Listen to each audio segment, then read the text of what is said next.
for, Mina? Well, this review is one that I have got in by the skin of my teeth, because whilst I have naturally been playing lots of games, they're not ones I can really review in an ordinary Rubbish Heap review.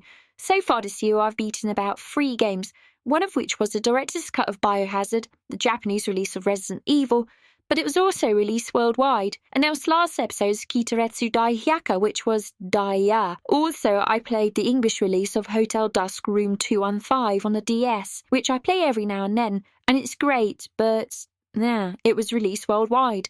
I've also been playing other games, but nothing I could honestly review. And then I saw this sitting stuffed away in a corner of the rubbish heap, and I thought, now, that's a good shout. Oraga Land Shusai Best Farmer Shuukakusai, which directly translates to Oraga Land is hosting the Best Farmer Harvesting Festival, or as I'll have to refer to it in this review for brevity's sake, Best Farmer, is in fact another product placement game featuring your brand's mascots, this time from Japanese food conglomerate Meiji and their Curl brand of potato snacks. Best Farmer features that brand's Oraga Village's various denizens. We've seen this before with Karamucho Daijiken on the Game Boy, and there have been quite a few of these other food mascots on older Japanese systems, and the Oraga Village characters are still in use today. As a quick aside for those learning Japanese, check out the link in the video description to their website. There's the stories section, which is ideal for beginners to get some reading practice in. Best Farmer is best described as a single-screen action game with puzzle-ish elements. In fact, the game's box describes it as a bit of a new experience, as at the time in 1995 on release, games related to farming and cultivation were still very much novel, though the PC Engine's Daichi-kun Crisis, Do Natural from 1989, predates it by some years. There isn't much depth to Best Farmer, though, and I don't think that is necessarily such a bad thing. What we have here is a decidedly old-school competitive single-screen title in bright poppy colours with a ton of charm. The basic principle is you compete as your chosen character, either against a computer or a second player, to plant, cultivate, and harvest a required number of each crop before the other player. You have a 4x4 grid making 16 spots to plant your seeds in the field, and this means as the game progresses, you'll need to replant after harvesting, as you'll soon need to harvest more than 16 varieties of vegetable. The vegetables available are tomatoes, cucumbers, corn, and aubergines, or eggplants if you must. The mechanic is simple. Move your cursor over the 16 potential spots on your field, plant the seeds, and then water the vegetables, but not too much, otherwise they'll rot.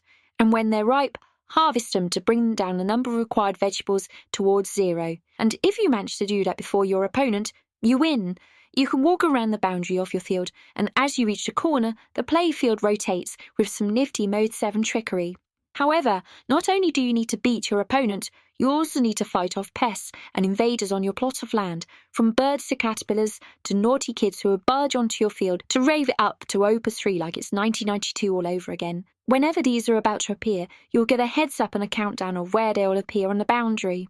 You can dispatch these by various methods, 2 of which are running into them with your harvesting maneuver or pelting them with stones. Some of these pests target specific growth stages of the plants, so some prefer ripe veggies and others prefer the seeds and early growth. Again, some will be dispatched with one attack, and some are a bit more persistent like the naughty child ravers. Occasionally you will get a wild boar turn up, which specialises in rampaging across the field, so be careful. You can also dispatch the pests at the field boundary by striking them, and in 2-player mode this has the effect to send them over to the opponent's screen, creating a nice little battle mechanic. I didn't, however, notice that this happened when using the stone throwing or barging method though. And that's it really. It's the kind of game that if you stripped away the colour, the special effects and maybe the opponent view below, it could have easily been a Game Boy game. But I still don't mean that in a bad way. There are a few other nice little things to point out. In single-player mode, you can set your player level from everything from Hoikuen level, which is nursery level, and all the way up to Shakaijin, or adult, which affects the difficulty as you may expect. In 2-player mode, this can be set according to each player's abilities, which will set the amount you need to harvest to win. So if you want to play something amusing with a friend who is either not as good or vastly superior to you at games, then this is a nice handicapping system, and it's also ideal if you want to play a game with a child who you want to give a fair chance to without having to purposely throw your game. Also, in each game you can set whether you have normal water, which when you overwater vegetables they will rot, or whether you'll have magic water that doesn't, and no matter how much you apply, they won't rot. Again, a nice detail for those playing against young children or very thick people. This, likewise in 2-player mode, can be set per player. And last, there's also a choice in the settings of how pests appear, whether they appear on you and your opponent's field at the same time or at random intervals. Graphically, Best Farmer is a bright and very charming looking game, and musically it has a fine accompaniment, but it's nothing that special, but it's also perfectly fine. If I was to sum it up, it has the charm of a quality Super Nintendo title. All in all, it's a sweet little package. You probably won't play it for 5 hours at a time though, but I sometimes appreciate a simple game like this, where I don't have to be ready to sink 50 to 100 hours into the gameplay. I do have a bit of a soft spot for classic arcade competitive style gameplay. Best Farmer as a game is not that deep, but it does have some staying power and makes for an enjoyable 2-player game. The single-player mode is still fun, and the difficulty settings give you a bit of a challenge, but it's not a game you're going to be playing regularly in single-player mode. It fills a niche of being a little bit different in its gameplay and is ideal for all playing abilities. It's well put together and the controls are soon mastered, so I give it a good or 3-star rating overall. As for the Japanese level, well, the entire game is in Japanese, and the game is aimed at all players, so it's all in kana. I provided a translation of the main options in a linked Patreon post, which you can join from as little as $2 a month, helping support the Rubbish Heap. But if you're also learning Japanese, it's very much a beginner-friendly level game, and a training modes text should give those of you working towards JLPTM5 level something to get your teeth into. Some slightly more advanced learners might scoff at that, but remember, when you're first starting out, you need something not too heavy to help you learn and level up your skills. Having rated Best Farmer as good, this is a good time to bring up scoring games again.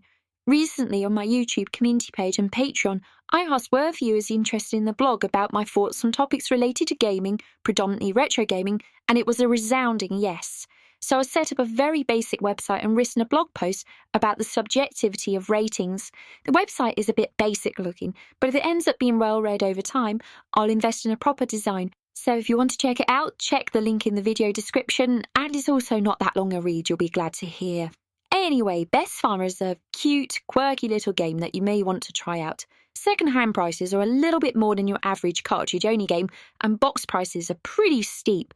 But if you're looking for a fun 2-player game you can play with someone with a different game-playing ability to you, I hope Best Farmer has sown some seeds of interest.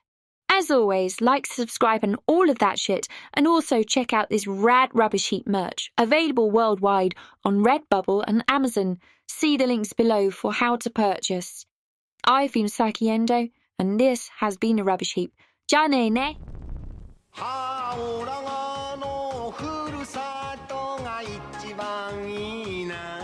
だけどちょいとこりゃなんのこっちゃだべ。それにつけてもおやつは買う。